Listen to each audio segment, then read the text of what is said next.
So happy Lag BaOmer to everybody here. For anyone who doesn't know what Lag BaOmer is, I'll give a quick little introduction just to whet your appetite, okay? For many of the Balei Tshuva who are watching this right now, Lag BaOmer is probably the most important and the least talked about Chag that there is for the Jewish people. Because Rabbi Nachman makes it clear, and the Zohar says explicitly, that the key to all the Jews who are furthest away from spiritual connection coming back are the teachings which Rabbi Shimon Bar Yochai brought down for us, okay? He passed away today. He passed away today 2,000 years ago. And for 33 days leading up to today, there was a rabbi, his name was Rabbi Akiva. He's one of the greatest rabbis who ever lived. He actually is a Baal Tshuva himself, someone whose father was a convert, and he himself was actually very anti-Judaism and hated the rabbis until he met his beautiful wife Rachel, who grew up religious, and they fell in love, and she believed in him, even though he was not connected to Hashem and didn't believe in it. And in the end, as a result, Rabbi Akiva became one of the greatest sages in the history of the world. And he ended up having 24,000 students. 24,000 students. And within 33 days, they all passed away, except for 5. So it was a very, very traumatic time, even much more traumatic than what we're experiencing right now. And if you can imagine being a leader of so many people and having all of them pass away in 33 days, how could a person respond?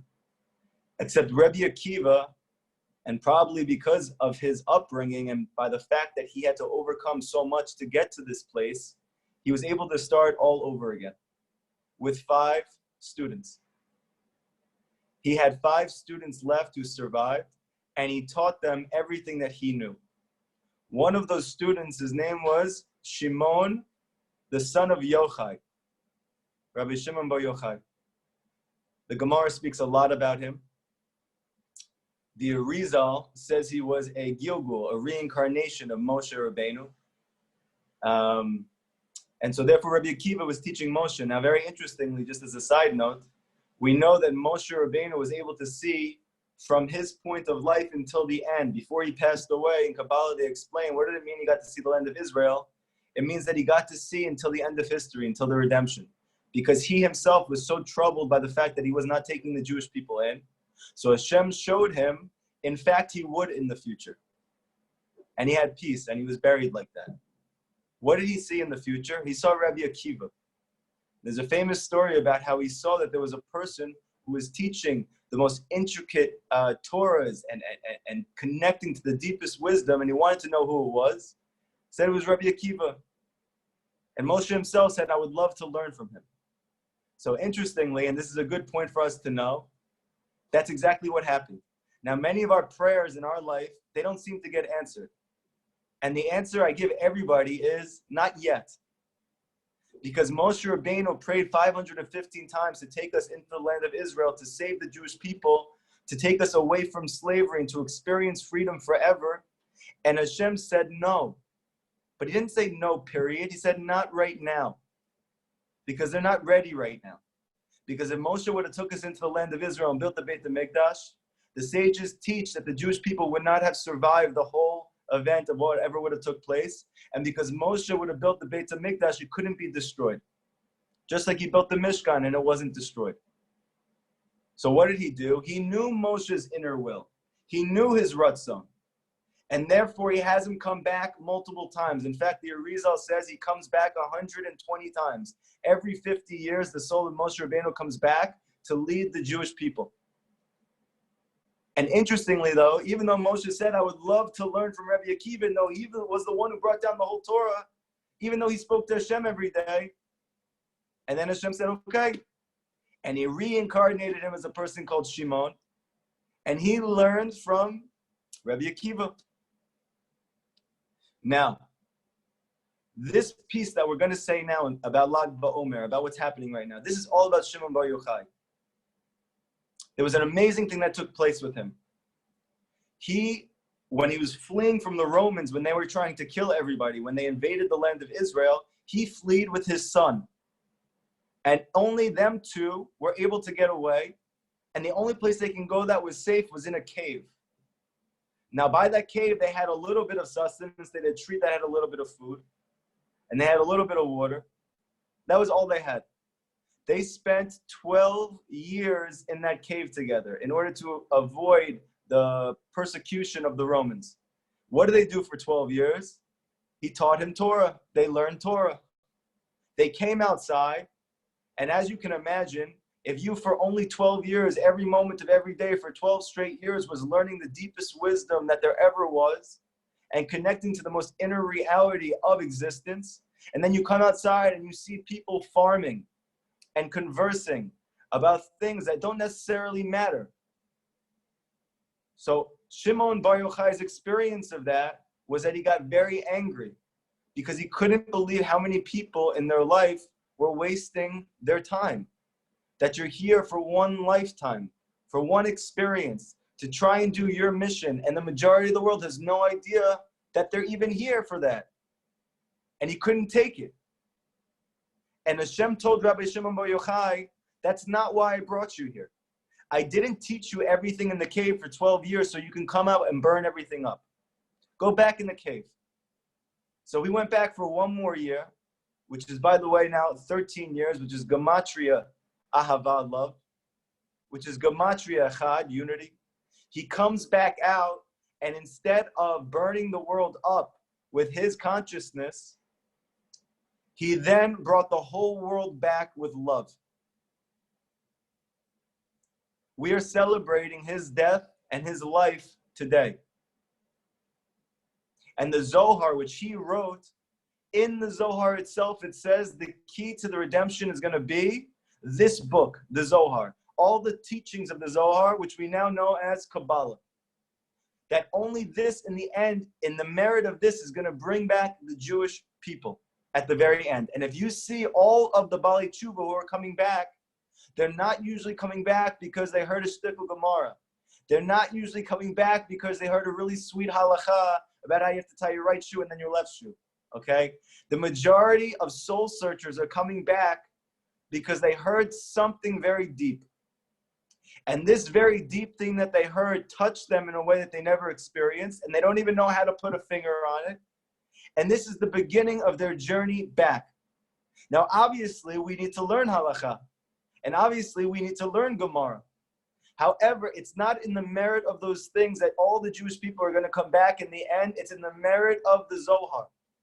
It's in the merit of Kabbalah. It's in the merit of Chassidut. And this is a plain reality for anybody in our generation to see. We are celebrating the light which Rabbi Shimon Bar Yochai brought to this world. And in fact, when you do that, you're celebrating Moshe Rabbeinu as well. And what we're going to learn tonight is you're celebrating Rabbi Nachman ben Fega as well. Okay? Now, before I start this piece right now, to try to explain to you a little bit of backdrop what's happening. First off, when did I read this? I told you guys this last week, but it's just worth saying again because it's Kedai. I told you that I was an atheist for most of my life. After Hashem opened my eyes to the fact that he existed, so that's amazing. And that gave me a very big high for a few weeks. But then after that, the question is, now what? I went to school for 6 years. I lived my whole life this way. Now I have all of these things that I would have to do. How do I even go about doing this? And what's the best way for me? And I learned different rabbis, different sages, and nobody spoke to me until I saw this book. I took my wife, my future wife, to a home of Chabadniks, a beautiful couple, where they host Israelis every single weekend for Shabbat, usually secular. They give them a very warm, beautiful Shabbat experience. And nobody there spoke English. Everybody only spoke Hebrew. That's the whole reason I brought her there, because she speaks Hebrew and she didn't feel comfortable. So while this was going on, I started looking at books. And I eventually saw this book, this black book with silver letters, and I picked it up, and it was called Likutey Moharan. I didn't know this book. I didn't know who Rabbi Nachman was. I didn't know anything about this realm of existence. I open up the book and I start to read this piece we're going to do tonight. I never actually taught this piece, even though we've been doing Likutey Moharan for years now with my Chabura. And it's so kedai now, since it is Rabbi Shimon Bar Yochai's Hilula, the day he passed away, that we're going to say this now. So this is a very exciting moment for me personally, and it hopefully will be a very exciting moment for everybody who's listening. Listen to the piece and understand what Rabbi Nachman is trying to teach us, because it's so deep and it's the fundamental teaching and an introduction to what Rabbi Nachman is trying to do for us. And as well, we need to understand what was going on in Rabbi Nachman's life. Rabbi Nachman had tuberculosis. This was the cause of his death when he passed away at 38 years old. His wife had it before him. She passed away a couple years before he did.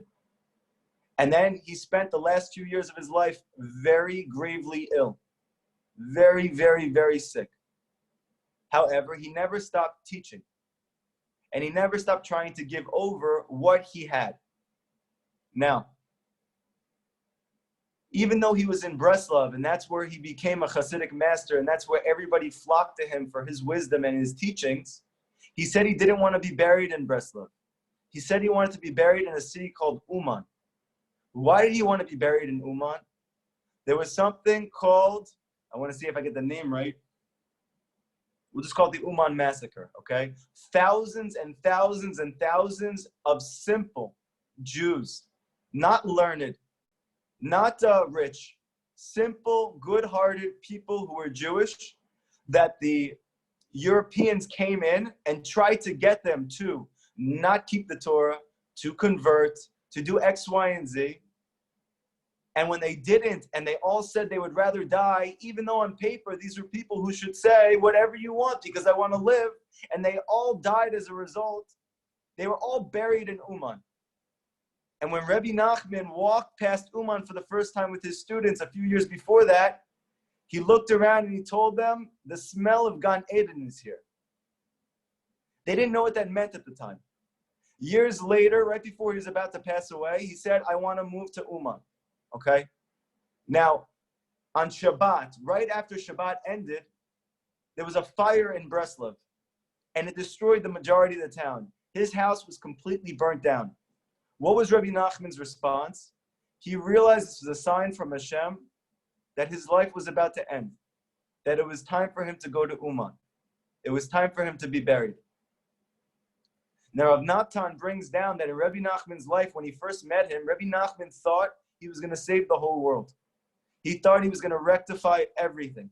But as the years went on, through his experiences, through his wisdom, he realized it was going to take much longer than he thought it was going to. And he wasn't going to be able to do it in one shot while he was alive. It was going to take more time. This was clear to Rav Natan in his writings by the end of Rabbi Nachman's life. 4 days later, they start traveling to Uman. And as they're traveling to Uman, and this is about, a few months before Rabbi Nachman actually passes away at 38 and a half years old, he gave over this teaching to his students. And this is the teaching. Lachu chazu mifalot Hashem. Come and see the wonders of Hashem.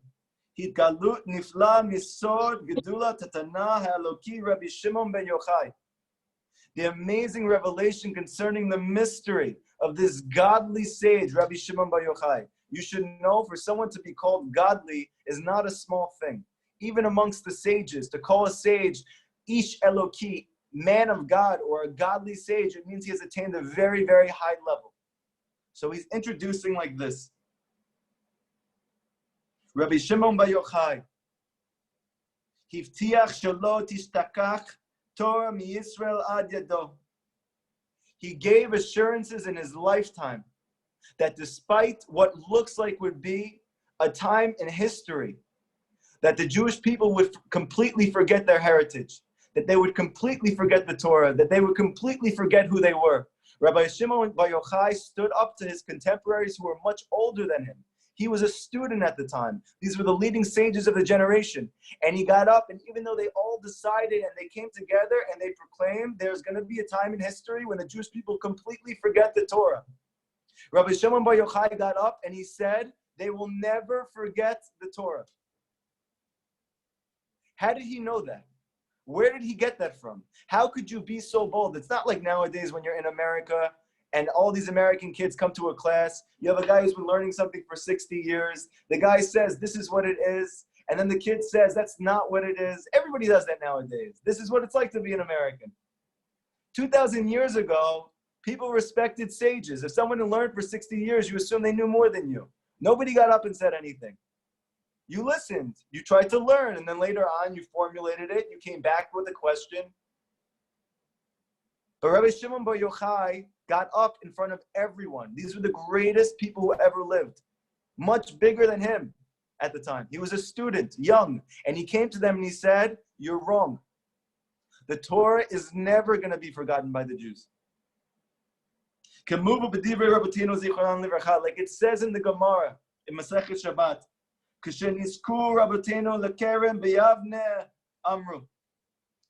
they entered the rabbis into the vineyard in Yavne. So what does that mean? The Beit HaMikdash, right, the thing that we're all waiting to be rebuilt, where the revelation of godliness is going to take place in the world and there's going to be peace in the world, it was not yet destroyed, but it was going to be soon by the Romans. The main sages, the Sanhedrin, they were in that place. They would meet in that place. They would make decisions in that place. However, because they were being persecuted from the Romans, they had to actually move their location 10 times, the Gemara says. 2 times of those 10 times, they went to a city called Yavne. So at this time, when Rabbi Shimon spoke up to all of them, it was in the city called Yavne, when they were making this decision and coming to this consensus that the Torah would be forgotten.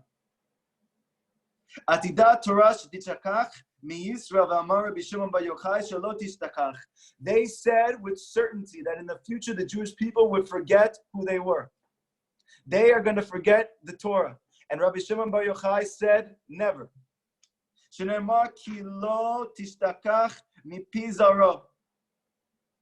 Where does he know this from? So Rabbi Shimon Bar Yochai in the Gemara, he brings a pasuk in the Torah to bring a proof that the Torah itself says at the end of the Torah and Devarim that we would never forget it completely.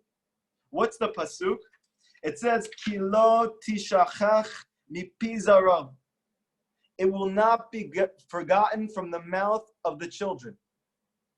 Now the simple meaning of this pasuk of the Torah is Hashem's children. Hashem's children are never going to completely forget the Torah. But the Jewish people and the sages, they know this pasuk. They know the whole Torah cold. So they know the pasuk. What's so amazing about the fact that he brings this pasuk to teach that we would never forget it? Because it's brought in the Zohar, which Rabbi Shimon Bar Yochai ended up writing after the 24,000 students passed away, and he learned from Rabbi Akiva, and he ended up receiving all of the deepest secrets of the Torah. Can everybody still hear me, by the way? Someone just said the audio went out. Okay, good. In the Zohar, where the deepest mysteries are of creation, of existence, of spirituality, of the world, it's called the Zohar. Rabbi Shimon Bar Yochai wrote the whole Zohar with his students. What does it say in the Zohar? Bahai Chibura. Because of this work, meaning the Zohar, the Ihu Sefer Zohar, this book called the Zohar, which means light, which means deep, penetrating, transformative light. Yifkun Bei Min Galuta. The Jewish people are going to be redeemed from exile in the end. What does that have to do with the pasuk? How is that the proof? Listen to what Rabbi Nachman says now. It's an amazing thing. I remember when I read this, and I thought to myself, even though with my very little knowledge at the time, and still with my very little knowledge now, how did nobody ever teach this before?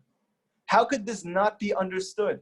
How could 2,000 years go by that only Rabbi Nachman teaches this thing about Rabbi Shimon Bar Yochai? And if you ask that question to yourself honestly afterwards, you're going to come out with the same conclusion I came out with, which is, we'll see at the end, okay? So this is what Rabbi Nachman now says. Vata bo urei va'aven. Come and see and understand. So why does he say that? In the Gemara, it always says, come and understand, come and hear. But hearing in the Torah always means to understand. Shema Yisrael, Hashem Elokeinu, Hashem Echad. It doesn't just mean hear Israel. It means understand deeply what you're saying to yourself. that you are a piece of Hashem and there's nothing else besides him. Shema Yisrael. We say this every day. We teach it to our kids, and they say it before they pass away. It's said twice a day by every Jew their whole life. Come and hear, the Gemara says. But the Zohar doesn't say come and hear. The Zohar, because it's talking about the deepest mysteries of the Torah, says come and see. Because seeing in Kabbalah is a deeper revelation than hearing. Seeing is an intimate experience. It's being one with something. You can see much further than you can hear. So the Zohar says, come and see. Now Rabbi Nachman says, come and see and hear. You got to do the whole thing right now.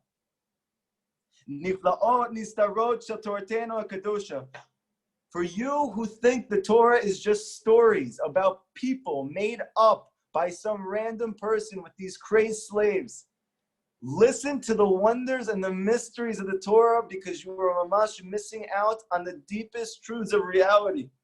He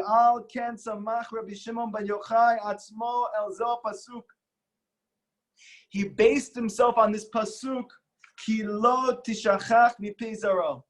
that his children are not going to forget it. He was talking about himself.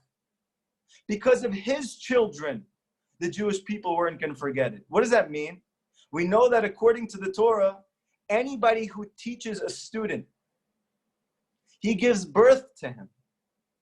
He's not just his teacher, he's also his father. Why? What's the concept of a father? He gives physical birth to you.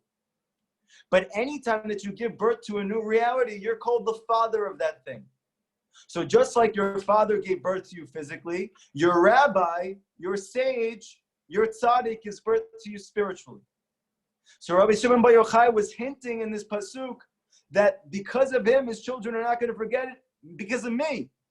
Meaning he was coming to the sages of Yavne and he was telling them at his young age, the Jewish people are never going to forget the Torah. You know why? Because the person you're looking at, I'm going to make sure they never forget it.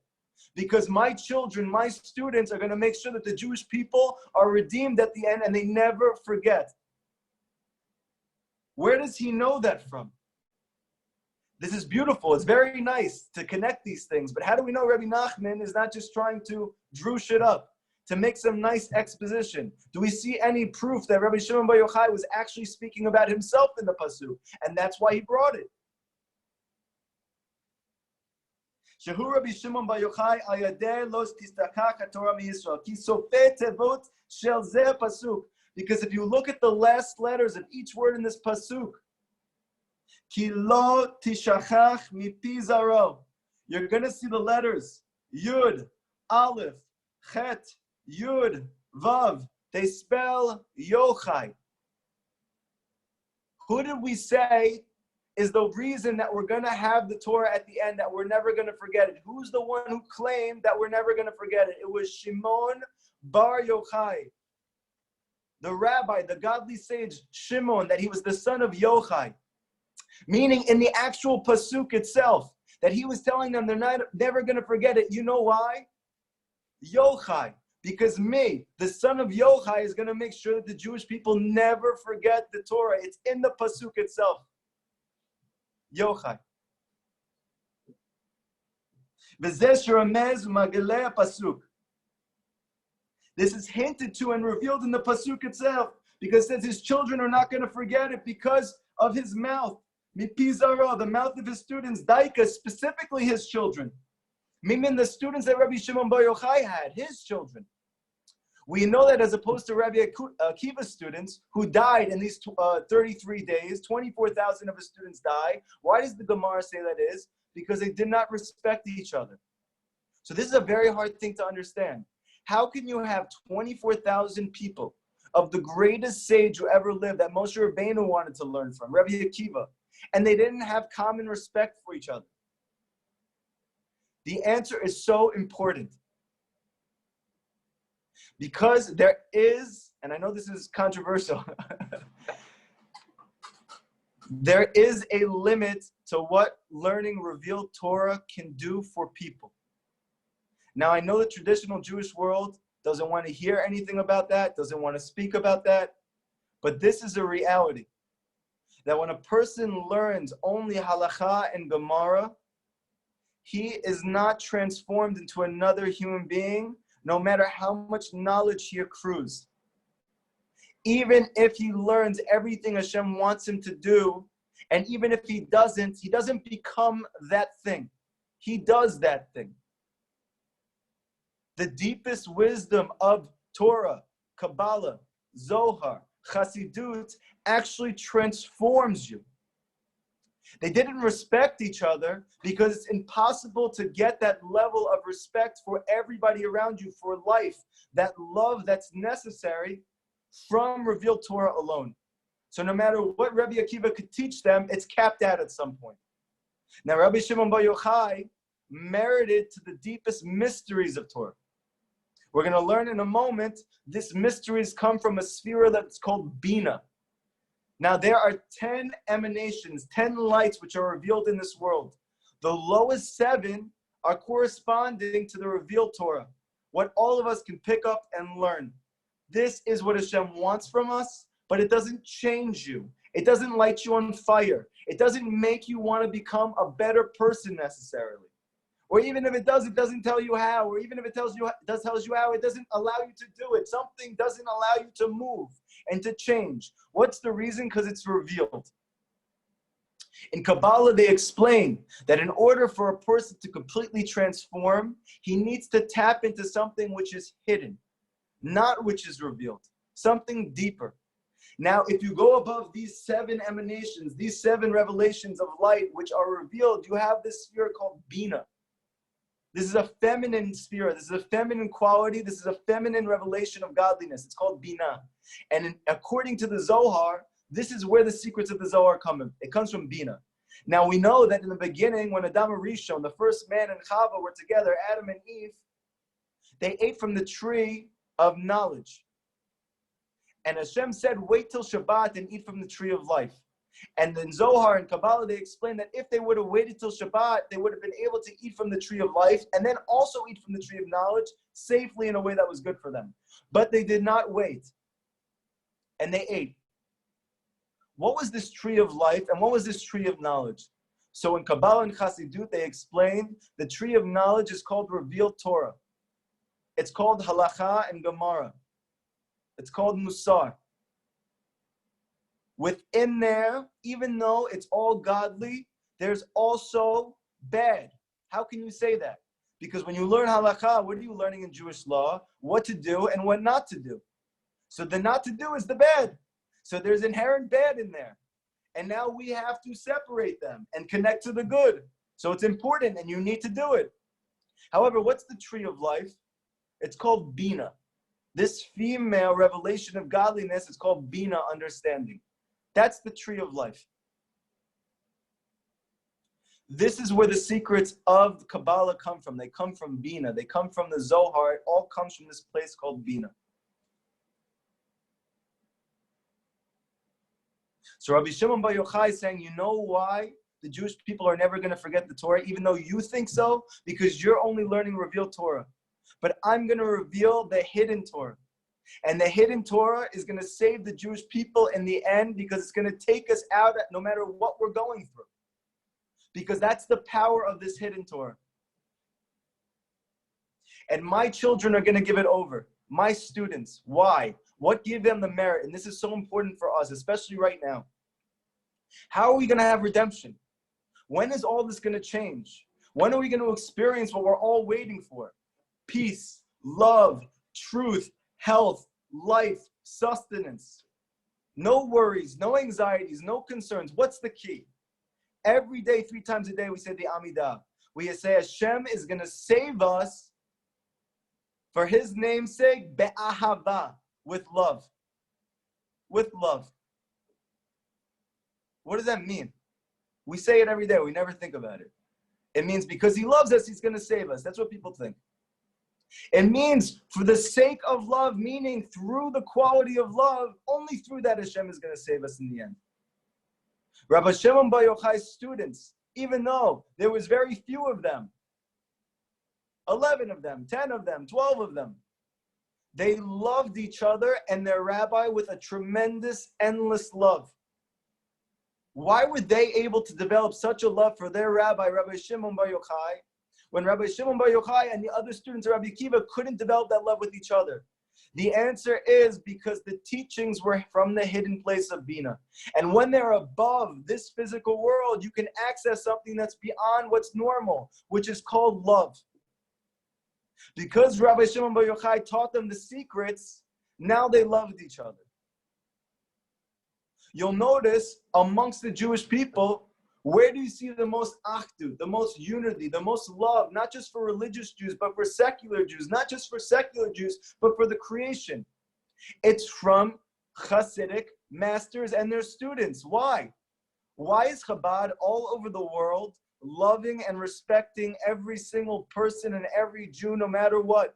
Because they learn Kabbalah, because they learn Zohar, because they learn Rabbi Shimon Bar Yochai's teachings.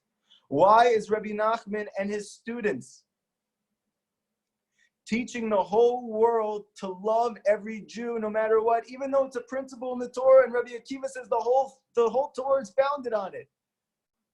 But how do we do that? The answer is it's not normal to love everybody, so we need Torah that's not normal. We need Torah that's from Bina, that's above this natural world. That's called Zohar, that's called Kabbalah, that's called Chassidut. For my sake, because of my children, that they're going to love each other, people are never going to forget the Torah.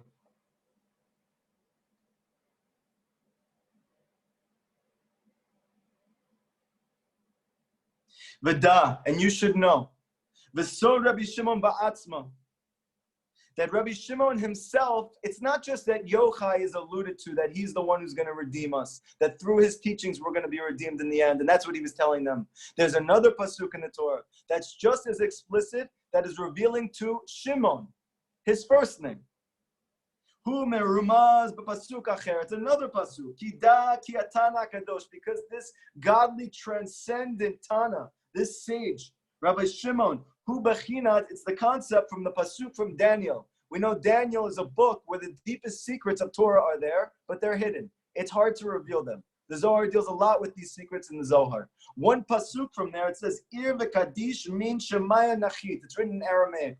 It says there, an angel, a holy one, descended from above, from heaven. Rabbi Nachman says there, what are the first letters of this pasuk? What are the first letters of each of these words? Ayin, Vav, Mem, Shin, Nun. It spells Shimon. Who is the Malach, this godly angel that comes down to this world, which descends from heaven? The answer is it's Shimon himself. It's Rabbi Shimon Bar Yochai. This is the reason why he's called the godly Tana.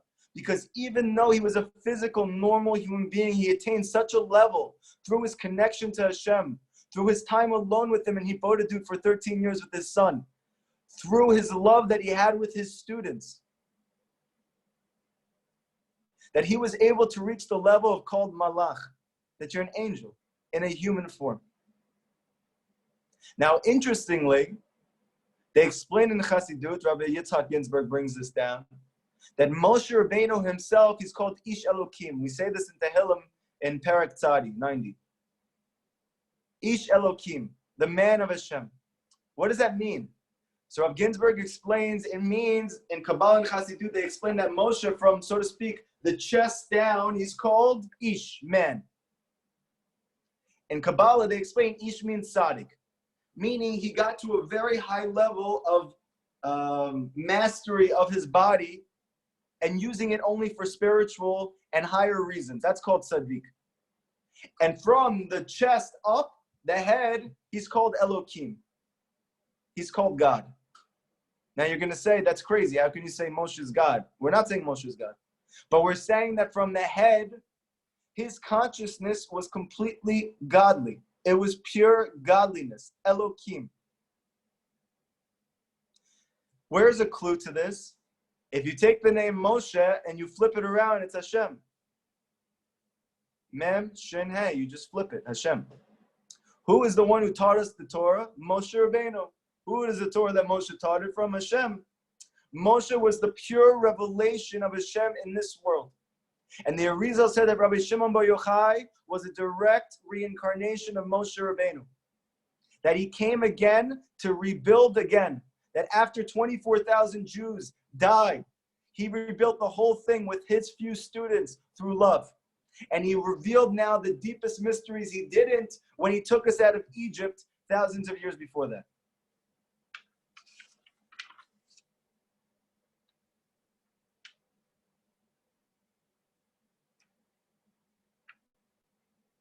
So we'll finish with something right here, and then we'll take questions, okay? What is Rabbi Nachman starting Likutey Moharan with this for? The obvious question. This book, Likutey Moharan, has hundreds and hundreds and hundreds of lessons. And not simple lessons. Lessons like reading a Gemara, the hardest, most complex lessons trying to connect you to a deeper reality. Why is he starting the entire thing with this story that he said over to his students right before he passed away? What's the connection between that and Rabbi Nachman himself? After Rabbi Nachman told this Torah over to his students before he passed away at 38 years old, he ended and he said, but now there is a Nachal Novea Mekor Chochma, a flowing brook, a wellspring of wisdom, of Chochma, of godly revelation. So that even the Holy One who descended from heaven, meaning Rabbi Shimon Bar Yochai, he must also receive from this brook. What is he talking about? What is he telling his students? Rabbi Shimon Bar Yochai lived 2,000 years, almost 2,000 years before Rabbi Nachman. He's saying that in his merit, the Jewish people are never going to forget the Torah. That in his merit, at the end, when the Jewish people are looking like they're going to completely forget it, that we're going to completely assimilate at the end. That Jewish people won't even know or care that they're Jewish. That Rabbi Shimon Bar Yochai, he's not here now. So how are we going to be saved? Because he says now he is going to be revealed from the place that he is sourced in, that he is rooted from, that he got those teachings from. He got it from the Nachal Novea Mekor Chochma, this flowing brook, the wellspring of wisdom. What is this reference? If you look at the first letters of this pasuk, Nachal Novea Mekor Chochma, it spells Nachman.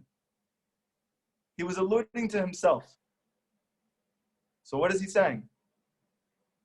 This whole teaching about Rabbi Nachman, that he's giving over from the vantage point of Shimon Bar Yochai, that he went to the sages, he went to Rabbi Akiva, he went to all of them and said the Torah is never going to be forgotten no matter how deep and dark it gets because of me. Rabbi Nachman saying, you know who Rabbi Shimon Bar Yochai is? It's me. But this time it's a little different. Because Rabbi Shimon Bar Yochai brought down those secrets from a place called Bina.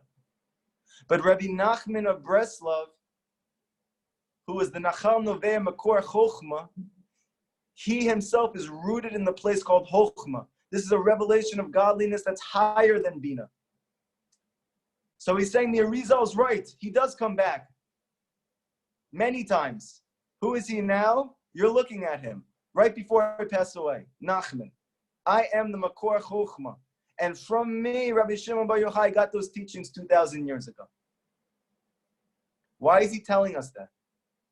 Because he's saying now in the end, we still need Rabbi Shimon Bar Yochai. It isn't his merit that those teachings are going to save the world, that they're going to bring love to the world, that they're going to bring unity to the world, that they're going to bring faith to the world. But it's through me, through my ability to bring this down in a deeper way for everybody else. What's the reason for that? Why can't we just do it through the Zohar? I mean, it's pretty obvious if you look at the Zohar, you're not going to understand anything it says. But on a very simple, what does it mean? We have to understand this is a very important teaching, okay? Why was the Zohar, even though it was written thousands of years ago, only revealed 1,000 years ago? Why was it revealed so much after Rabbi Shimon Bar Yochai actually wrote it? The answer is very important. Hashem gives us what we need. Hashem always gives us what we need. It says in Chagiga, the Gemara in Chagiga, that Hashem never orphans a nation. There is no generation that Hashem leaves. He's always with us, and He always gives you what you need. What did we need 2,000 years ago? We needed the Gemara. We needed Rabbi Akiva. We needed the oral Torah, the revealed Torah. However, 1,000 years later, people were starting to assimilate. People were starting to forget.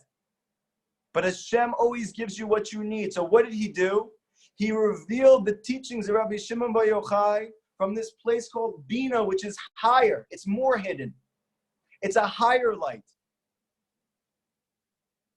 And even though it comes from the mysteries, we need a higher light to be revealed for a darker place. Because the Baal Shem Tov explains that the only way to reach the place of darkness is from a higher place of light.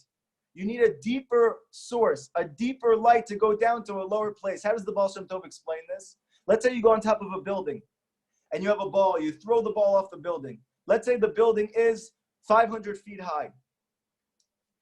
You throw the ball off. It's going to hit the floor and bounce back up. Now you have another building that's 1,000 feet high. It's 2 times as high. You throw a ball off the top. Now, even though it is falling from a higher place, when it drops, it goes lower and it comes all the way back up again. Meaning that the higher the building, the lower it's going to fall, and the higher it's going to come back up. What's the point of the light of Hashem? It's to go down to the deepest darkness and to lift those people all the way back up. With the revealed Torah, you can only get back up so far, and you can only go down so far. With the Torah of Bina, of the secrets of Torah, of the Zohar, you can go a little bit further. But now, in the 1800s, when Rabbi Nachman lives until the end, he's saying now Bina is not enough. We need a higher light, the light of Chokhmah. And he's saying that I am the revelation of Chokhmah. My soul is rooted in the place of Chokhmah. It's the same teachings, but it's coming from a higher place, and it falls down to a deeper darkness. And this is the reason why you see that the majority of Jewish people who read and learn Rabbi Nachman's teachings are going away from the darkness, from depression, from anxiety, from disease, from slavery. And they're finding happiness and freedom and connection and unity and love. Why does Rabbi Nachman have this power? Because his light comes from the place of Chokhmah. It's higher even than the Zohar. And therefore it can fall to a deeper place, a darker place, and can lift it all the way back up. Now, why is this so important for us now? Because it's taught in Kabbalah and Chassidut that in the end, Mashiach, his soul, comes from and is rooted in something that's rooted higher than Chokhmah. It's a place called Keter. And this is the highest place. This is the highest root. It is the light of the Ein Sof itself, the light of the Endless One. This is the only thing higher than Chokhmah. And it's taught there that the only soul that was ever given birth to from that place is the soul of Mashiach. And that soul was given birth to prior to the world even being created, because Hashem creates the cure before He creates the disease. And only in the end is that soul going to be revealed, in the last generation. Now,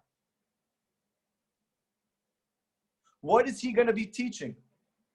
The same exact thing as the Zohar, as Rabbi Nachman, but from an even higher place. And where are we going to see that? How are we going to know that is? Because it needs to go to a deeper darkness. Rabbi Nachman in his lifetime said that Mashiach's parents are going to be okay.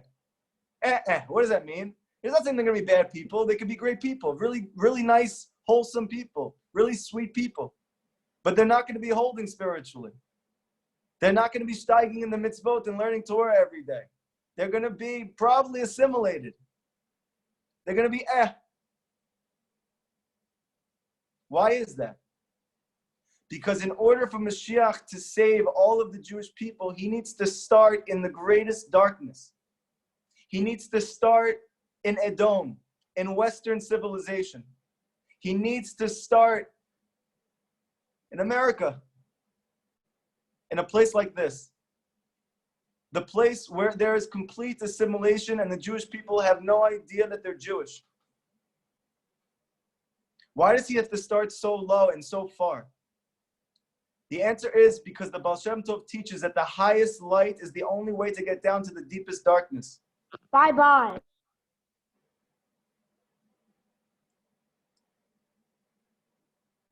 His parents are because he has to be a Baal Tshuva. He has to fall to the lowest place if he's going to bring everybody else back. But that light that he has, even though he doesn't know it, is coming from Keter. It's coming from the highest place. This is Rabbi Nachman, even higher. Rabbi Nachman thought his son was going to be him. And when he passed away at a very young age, he was crying tremendously. They thought he was crying because his son passed away alone. That was not the only reason.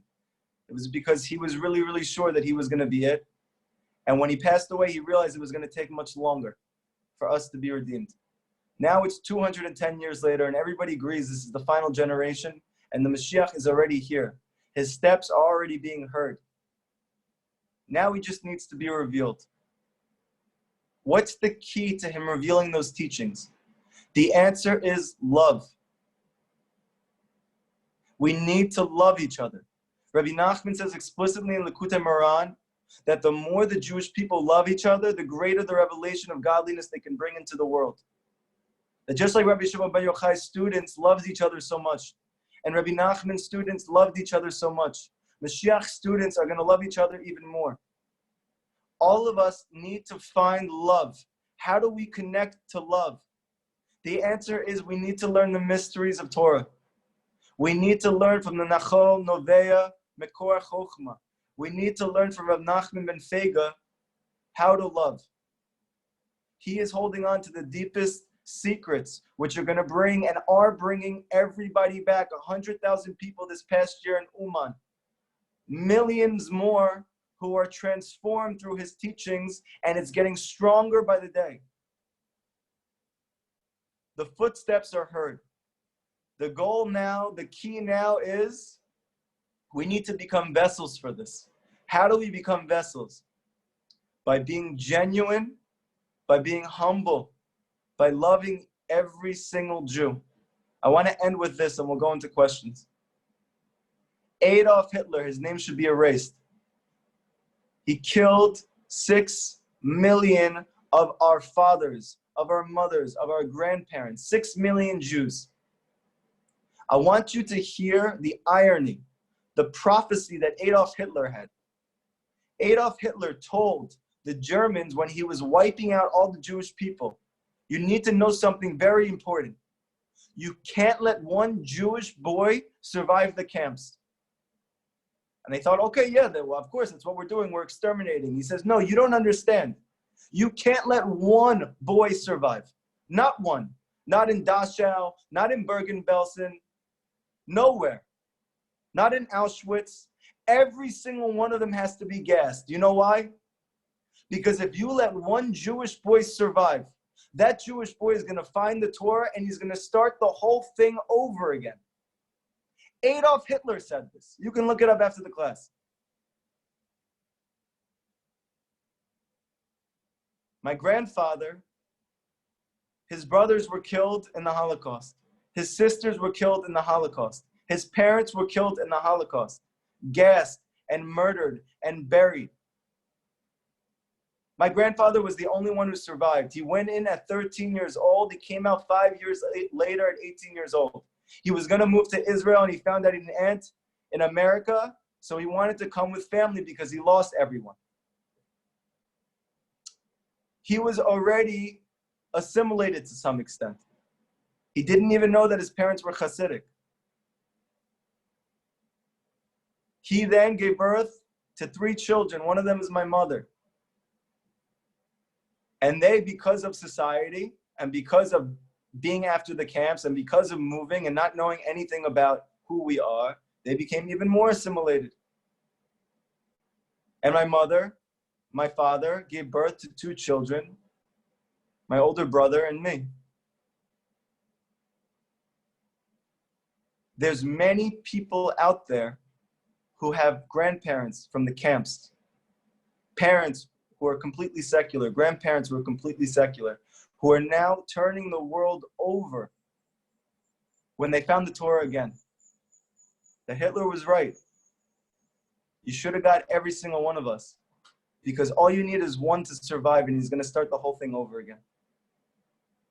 We are in a very, very powerful, transformative time right now, where Hitler's prophecy is coming true. And he is the cause of our redemption. Because now, because of him, the greatest souls are being found in the darkest places. And they are coming back. And they're coming back, like Rabbi Shimon Bar Yochai saying, we are not going to forget the Torah. We are not going to forget Hashem. We're not going to forget who we are. We are going to be saved.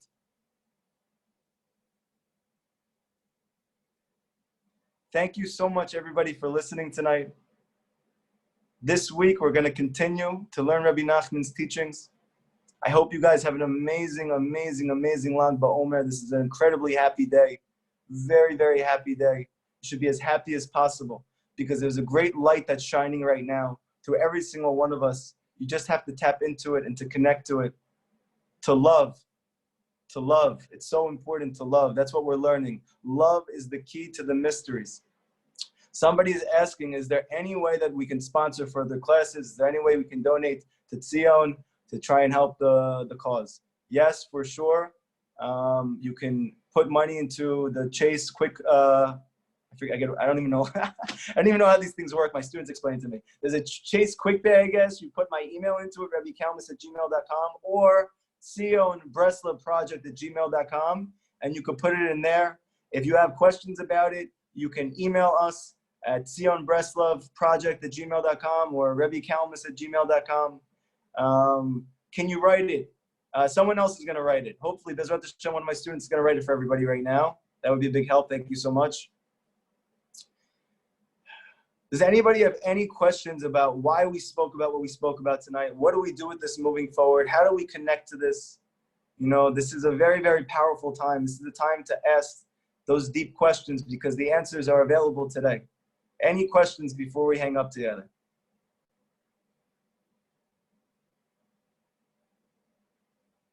Don't be shy. And you can also text them in. You can also say it without taking your face on. But it's important to ask questions. Ask me anything. I may not know the answer, but I'll just tell you I don't. You should just ask though. Summation.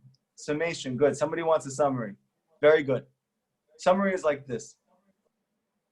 The soul of Moshe Rabbeinu has reincarnated 119 times.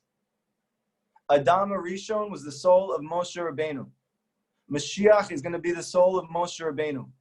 Every single time, it's a greater revelation of Moshe. It's a higher revelation of Moshe, because it's in a darker generation. And the last generation is going to be the darkest, meaning the most assimilated, the furthest from knowing who they are, the furthest from knowing Hashem, the furthest from knowing the truth. Therefore, Moshe has to keep coming back in a deeper revelation of himself, at a higher place. That happened 2,000 years ago with Rabbi Shimon Bar Yochai, when he revealed the secrets of Torah.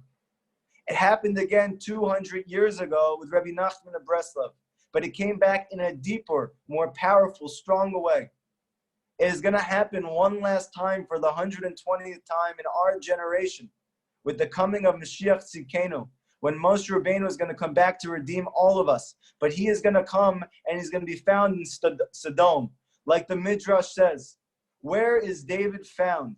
Where is David HaMelech found? Where is Mashiach found? He's found in the ugliest, darkest place of stone. David HaMelech is the soul of Mashiach. This is Moshe at the end. That even though he looks like David and he sounds like David, his soul is Moshe's, but it's from Keter, and he himself may not know it. What's the key to him finding out? That his students love each other. That's the summary. We have to learn to love each other. And only with that love will Mashiach be revealed in the end, that Moshe Rabbeinu is going to come back and be revealed for the 120th time, and this time for good. that he's going to take us out of slavery, that he's going to take us out of servitude, that he's going to take us out of oppression, physical, mental, emotional, psychological, spiritual. And he's going to bring peace that we've all been yearning for. And he's going to heal. And he's going to give great advice. He's going to be the best psychologist and the best doctor, the best teacher, and most importantly, the best friend. Any other questions? I have a question. Hello? Oh. Okay. Thank you so much, guys. Have a great night. And tomorrow I have a question. Yes, go ahead. Hello, you hear me? Sorry, I was connected to Bluetooth. I hear like you. twice. Good. Go ahead. Okay, yeah. So basically, you said Mashiach is the highest, comes from the highest level of Keter, which is Chokhmah. But what about? No, Keter is hot. Sorry to cut you off. Keter is higher than Chokhmah. Yeah. So that's okay. So that's what I was understanding. Okay, so but women are higher because they have higher binah. So what about Mashiach's binah or Mashiach's wife, or just a regular person who has what's higher than binah? Great question. Great question. Yeah. Okay. So there's two things that are higher than Bina. Chokhmah is higher than Bina, and Keter is higher than Bina. So I'll tell you something Rav Ginsburg said, something amazing he says.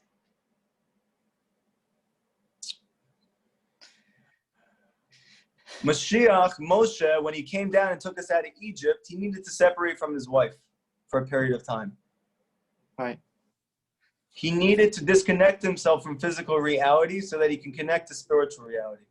Rav Ginsburg explains that at the end, Mashiach is going to be a normal person with a wife and with children, and he's going to be even greater than Moshe was. Why? Because he's going to do the same thing Moshe did, except he'll be married. He'll do the same thing Moshe did, except he's going to have children, and he's going to be with them all the time, and he's going to look like a normal Joe, a normal person. And at the same time, he's holding on to the soul of Moshe Rabbeinu, that he's able to reach these deep revelations within his own physical life. And that's what we need at the end. Because the Torah does not want us to live in a mountain. It doesn't want us to go off somewhere and be disconnected from reality. It wants you to be a part of real reality, to lift up all of the physical world, all of society, all of our relationships within it, to lift up the normal and make it beautiful. To do that, that light needs to come from an even higher place. That highest place is called Keter. Because from that place, that light can now go down to the lowest places. And then lift it all up. So therefore, we're saying that Rabbi Nachman himself associated his soul with Chokhmah, which is higher than Bina. However, Rabbi Nachman and the Hasidic masters and Kabbalah is explaining in the end, though, we're going to need a revelation of that same soul of Moshe Rabbeinu, not from Bina, not from Chokhmah, but from Keter. And that soul is going to fall down to the lowest place and to lift everyone back up from there. So can I continue to ask a question? Yes, go ahead. Okay, so I learned that Rachel and Leah come at Chatzot, Tikkun Hatzot. Yeah. Why not a man? Because women have Binah, they're higher, they're able to fight those forces. So this is the second part I wanted to get to. Thank you for reminding me. Very good. What's something else that we know? According to the Zohar, David HaMelech, who's the soul of Mashiach, David, he had a completely female soul. That even though he was a physical man, his soul was female. What does that mean? We know and we've learned before that higher than Chokhmah is the mind, is the crown. The Keter means the crown. Keter is both male and female. But it's really female. Why? Because the concept of female is it's superconscious. You'll notice your mother is in tune to things about you just without you saying it. What's the reason? Because she has Bina. However, there's a level that's even higher than that. That is called super conscious. That's called keter. And that's on top of the head. We say on Shabbat that our wives are Eshet Chayil Miyimsa. Our wives are the crown on our heads. What does that mean? We're talking about the level of keter. That Amunah, faith, is above wisdom. And faith is female. And according to Chassidut and Kabbalah, in the end, it's the female dimension of spirituality which needs to be revealed in the end in order to have redemption. Because the female dimension of spirituality is called Amunah, it's called faith. And it's super conscious. It's not conscious. Why Rachel and Leah? Because David HaMelech was a soul which had both the souls of Rachel and Leah within him. Something very interesting that Rabbi Natan breaks down in his commentary on Tehillim. David HaMelech says in the second parak of Tehillim, in the second chapter, David, in his book that he wrote, Tehillim, he says there that Mashiach is going to conquer everybody with barzel, with iron. So what does iron have to do with anything? What's the real significance of that? So they explain there, Rabbi Nachman explains actually in Rabbi Nachman's stories in the commentary there, it's from Aryeh Kaplan, he says there that barzel is an acronym, iron, for the four mothers, the four wives of Yaakov, Bilhah, Rachel, Zilpah, Leah. How is David HaMelech going to conquer the whole world? Through the four wives of Yaakov, meaning complete emunah. Complete emunah. And in the end, Mashiach again is going to have a female soul. However, they teach that in order for him to finally become Mashiach, he is going to have to additionally acquire a male soul. So this is very deep, and it's not for the time right now in order to figure this out. It's going to take much more time than that. But just suffice it to say, he's going to need both his male and female components in order to ultimately redeem everybody. Amen. Okay, thank you very much, everybody. Tomorrow night, we're going to have a class on Likutey Moharan. Yes? Rabbi, one quick question. Is there Yes. a special koach on Lag BaOmer on, what to pray for? Like what Yes, type 100%. of... 100%. Lag BaOmer is the day that the hidden light of Torah came into the world. We have an ability today to tap into the secrets of Torah and to draw them down. How do we draw them down? The answer is through love. So for the next day, do your very best, especially in your Hibodedut. Talk to Hashem. Say to Hashem, help me to love everyone. Help me to love every Jew, no matter who has hurt me, no matter who has wronged me, no matter who I see it looks like on paper, they're not good people. This is the exile that's done that to them. Every Jew is good. Every Jew is good. Ask Hashem to help you to love every Jew. If we love each other, Mashiach will come. So what's the koach of today? You're able to access the deepest mysteries of Torah within the next day, and you do that through love. So give something to somebody. Tell somebody, tell your wife you love them. Tell your best friend who's your bro, who you never felt comfortable saying, like, hey, by the way, I love you. Tell your children if you haven't told them yet or you don't tell them enough. Tell the people around you that you love them, okay? When you love, you receive revelations of godliness. And the more you love, the greater is the revelation. So therefore, what can we tap into? Use this day to try and pray for love for Jews. And if you're able to do that and you ask Hashem that he should shine down the deepest light, the light of Mashiach, that you should experience it even before he comes, and that this itself should bring you to your own personal redemption. And then through that, we should all be able to do this together, okay? The answer is love. Take today to love as much as you can, whoever you can. That's appropriate. Any last questions? Okay, tomorrow night, is a teaching on Likutey Moharan. We're moving forward in the first Torah. It's such an important Torah. Please tune in for the men. Wednesday night is a class only for women. Thursday night is a class again for men. Then, Baruch Hashem, we'll have Shabbat. And then we'll have another man-woman's class on Sunday. The schedule is out. If you have any questions where the schedule is, please email tzionbresleproject@gmail.com. We will send you the schedule. And if you have any questions, what are we doing? What's the purpose? How can I be involved? How can I help? How can I learn more? Whatever it is, just send an email, okay? We have very nice people here who are going to answer you. And the main thing is we do this together, you know? We can't love alone. We need to love together.